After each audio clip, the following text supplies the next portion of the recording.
Hello, my friends. Today, I want to tell you the incredible story of Cleopatra, the last queen of ancient Egypt. This is not just a history lesson. It's a journey back in time, filled with drama, power, love, and ambition. Cleopatra was one of the most famous women in history, and her life is like an exciting movie. So sit back, relax, and enjoy this amazing story. Perfect for your English practice, and I promise you will love every moment of it. Chapter 1. Cleopatra's Early Life.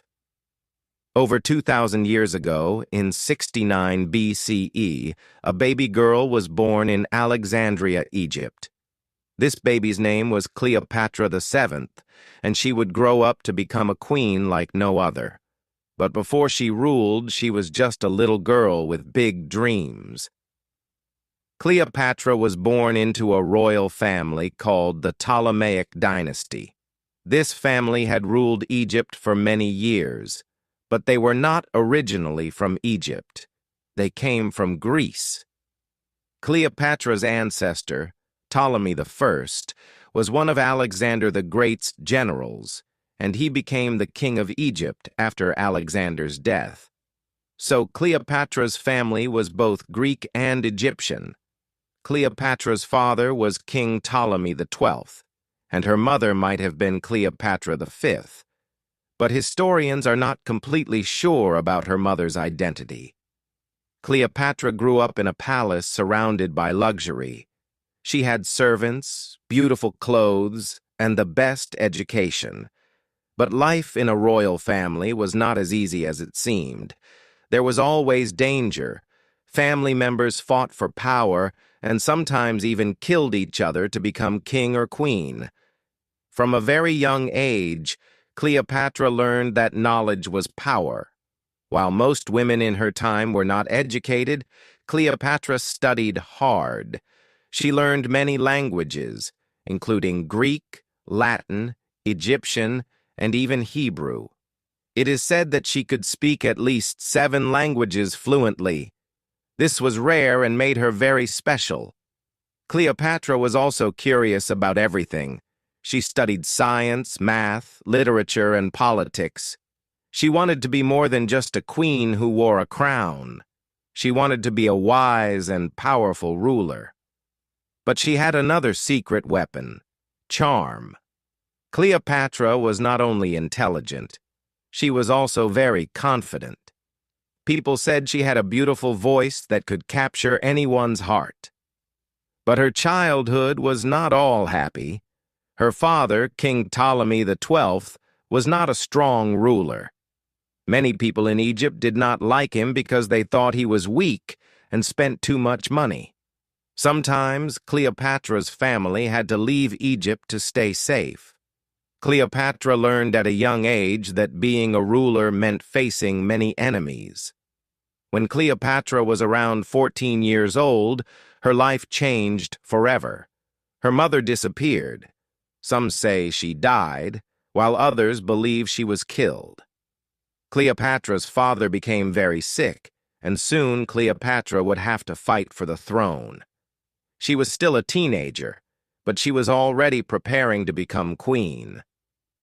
What made Cleopatra different from other rulers was her deep love for Egypt. Even though she was part of a Greek family, she respected Egyptian traditions. She was the first Ptolemaic ruler to learn the Egyptian language, and she even presented herself as the goddess Isis, a powerful figure in Egyptian mythology. By the time Cleopatra was a young woman, she was ready to rule. But ruling Egypt would not be easy. She had enemies inside and outside her family. She knew she would have to be brave, clever, and strong. And so, the story of Cleopatra's rise to power begins. Chapter 2. Cleopatra becomes queen. Cleopatra was no ordinary young woman. From the moment she was born, her destiny was to rule, but becoming queen was not easy. It was a path full of danger, betrayal, and clever plans. Let me tell that how Cleopatra became the queen of Egypt. When Cleopatra was 18 years old, her father, King Ptolemy XII, passed away. In his will, he declared that Cleopatra would rule Egypt, but not alone. She had to share the throne with her younger brother, Ptolemy XIII, who was only 10 years old. Yes, in ancient Egypt it was common for siblings to rule together even if they were very young, but Cleopatra didn't want to share her power. She believed she was more capable and smarter than her brother. She had studied languages, history, and politics, while her brother was just a child with no experience. Cleopatra knew she had to take control if she wanted to protect Egypt and rule it the way it deserved. At first, Cleopatra tried to work with her brother, but soon their advisors started plotting against her. The advisors didn't like the idea of a strong and intelligent woman ruling Egypt. They wanted Ptolemy XIII to have all the power because he was easier to control. Cleopatra's life quickly became very dangerous. She was forced to leave the royal palace and flee to the desert. Imagine this: Cleopatra, the rightful queen, wandering in the hot, dry desert with only a few loyal followers. She had no home, no army, and no throne. But Cleopatra was not the kind of woman who gave up. While she was in exile, Cleopatra began to make a plan. She knew she couldn't take back her throne alone. She needed help, and she had to think fast. Luckily, at this time, a powerful Roman general named Julius Caesar arrived in Egypt. Caesar was one of the most famous and influential men in the world, and Cleopatra saw an opportunity. Cleopatra decided to meet Caesar, but she knew she had to do something dramatic to grab his attention. She couldn't just walk into the palace because her enemies would stop her.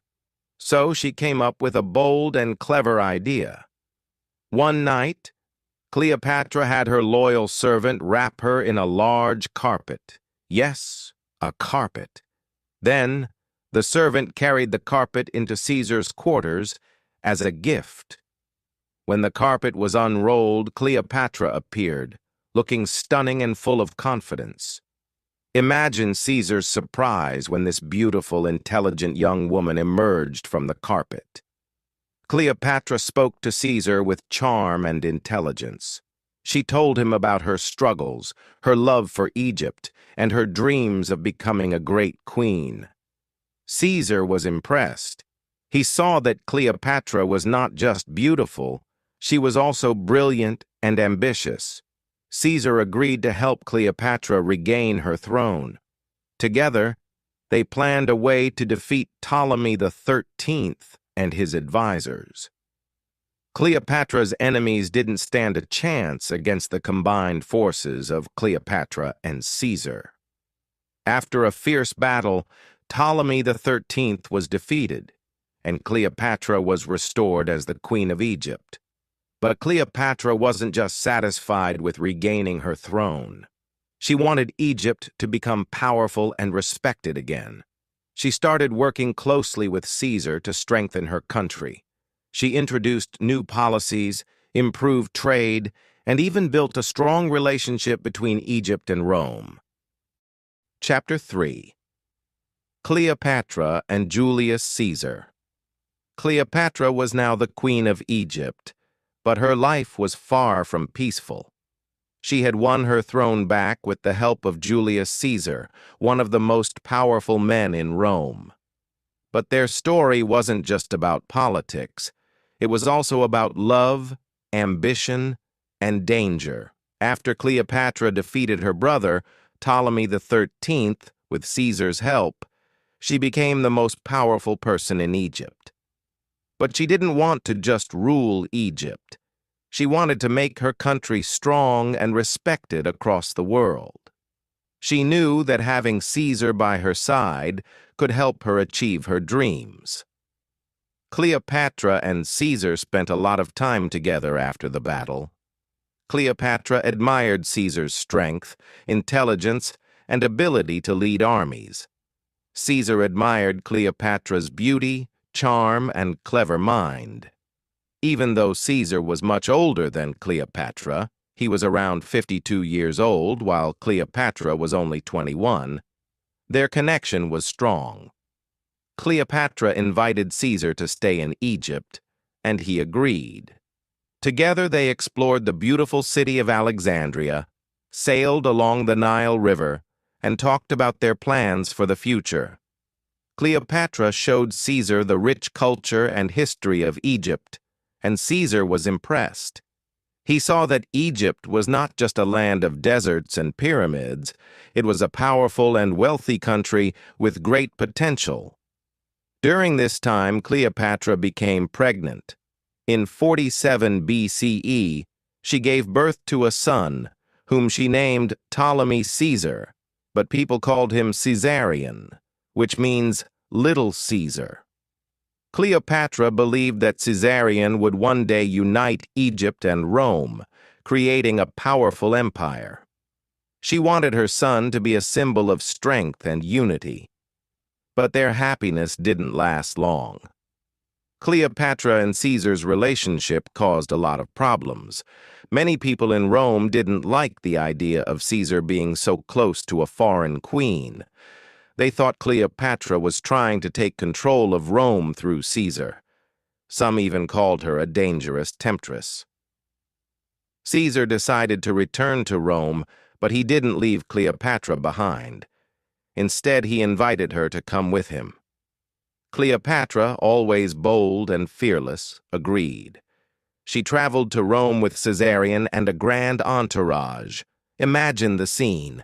Cleopatra arriving in Rome with golden chariots, exotic animals, and beautiful Egyptian servants. She wanted to show the Romans the wealth and power of Egypt. In Rome, Cleopatra lived in a luxurious villa provided by Caesar. She attended banquets, met important Roman leaders, and even influenced Roman fashion with her Egyptian style. But not everyone welcomed her. Roman women were especially unhappy because Cleopatra was so different. She was confident, glamorous, and unafraid to stand out. While in Rome, Cleopatra witnessed Caesar's rise to power. He declared himself dictator for life, meaning he had complete control over Rome. Cleopatra hoped that this would strengthen their alliance, but trouble was brewing. Many Roman senators were unhappy with Caesar's growing power, and they started plotting against him. In 44 BCE, something terrible happened. Julius Caesar was assassinated by a group of senators who feared he was becoming too powerful. They stabbed him in the Roman Senate, and his death shocked the world. Cleopatra was devastated. She had lost her greatest ally and the father of her son. Cleopatra knew that her life was in danger. Without Caesar, she had no protection in Rome. Many people saw her as a threat, and she had to act quickly. She gathered her servants, her son, and all her treasures, and fled back to Egypt. Back in Egypt, Cleopatra was determined to stay strong. She mourned Caesar's death, but didn't let it stop her. She continued to rule Egypt with wisdom and courage. She strengthened her army, improved the economy, and prepared for whatever challenges would come next. Cleopatra also made sure to protect her son, Caesarion.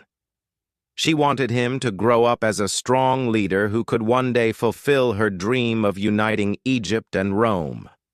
She taught him about politics, strategy, and the responsibilities of being a ruler. But Cleopatra knew that Egypt was still in a dangerous position. Rome was the most powerful empire in the world, and Egypt needed a strong ally. Cleopatra began to look for new ways to protect her country and her throne. This chapter of Cleopatra's life was filled with love, loss, and survival. She had faced one of the greatest tragedies of her life, but refused to give up. Chapter 4. Cleopatra and Mark Antony. Cleopatra's life took another exciting and dramatic turn after Julius Caesar's death. This chapter is about Cleopatra's meeting with Mark Antony, one of the most powerful leaders in Rome, and how their story became one of the most famous love stories in history. After Julius Caesar died, Rome was in chaos. Many powerful men were fighting to take control of the empire. Among them were Mark Antony, Octavian, Caesar's adopted son, and Lepidus. Together they formed the Second Triumvirate to rule Rome, but it was clear they didn't trust each other. Mark Antony was a brave soldier and a skilled leader. He was strong, handsome, and very confident. He was also charming, and people admired him. Mark Antony had heard about Cleopatra, the beautiful and intelligent queen of Egypt, but they had never met. At this time, Mark Antony wanted Egypt's support because Egypt was a rich and powerful country. Cleopatra, on the other hand, wanted to protect Egypt from Rome's growing power. She knew that building a strong alliance with Mark Antony could help her achieve that. One day, Mark Antony sent a message to Cleopatra. He wanted her to meet him in Tarsus, a city in modern-day Turkey, to discuss their alliance. Cleopatra knew this was her chance to impress Antony, and she planned something unforgettable. When Cleopatra arrived in Tarsus, she didn't just come as an ordinary queen. She made a grand entrance that would leave everyone speechless. Cleopatra sailed to Tarsus on a golden ship with silver oars and purple sails. She dressed as the goddess Aphrodite, the goddess of love and beauty, and surrounded herself with beautiful servants dressed as gods and goddesses. The air was filled with the sweet smell of perfumes and flowers. When Antony saw Cleopatra, he was amazed. He had never seen anyone like her. She was confident, intelligent, and beautiful. Cleopatra spoke to Antony with charm and wit, and he couldn't take his eyes off her. That meeting was the beginning of their powerful and passionate relationship. Cleopatra invited Antony to come to Egypt, and he accepted. In Alexandria, they spent time together, enjoying lavish banquets, parties, and games. Cleopatra showed Antony the beauty of Egypt and its rich culture. They laughed, shared stories, and made plans for the future. Antony fell deeply in love with Cleopatra, and she fell in love with him too. Together, they dreamed of creating a great empire that would rule both Rome and Egypt. Cleopatra believed that with Antony by her side, she could protect Egypt and make it more powerful than ever. But their relationship wasn't just about love. It was also about politics. Antony needed Cleopatra's wealth and resources to support his military campaigns, and Cleopatra needed Antony's power to protect Egypt. They both knew that they were stronger together. Cleopatra and Antony's love grew stronger, and they even had 3 children together: a son named Alexander Helios, a daughter named Cleopatra Selene, and another son named Ptolemy Philadelphus. Cleopatra was proud of her family and believed her children would one day rule a great empire. However, not everyone was happy about their relationship. In Rome, Antony's alliance with Cleopatra made many people angry, especially Octavian. Octavian saw Cleopatra as a threat and accused her of trying to take control of Rome. He began spreading rumors that Cleopatra had bewitched Antony with her beauty and charms. Antony's alliance with Cleopatra also caused problems in his personal life. He was already married to Octavian's sister, Octavia, but he chose to stay with Cleopatra instead. This created tension between Antony and Octavian, and their rivalry grew stronger. The tension between Antony and Octavian eventually led to war. Octavian declared Cleopatra and Antony enemies of Rome and sent his army to fight them.